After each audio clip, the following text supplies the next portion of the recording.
Ok mister, in bocca al lupo per tutta la stagione e buon proseguimento.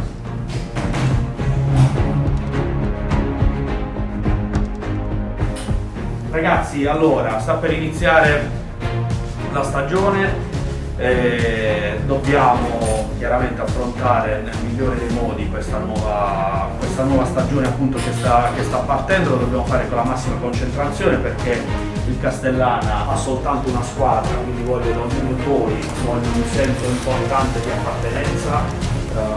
Dobbiamo dare il massimo possibile per ottenere il miglior risultato possibile. Voglio veramente tanto impegno da parte di tutti quanti.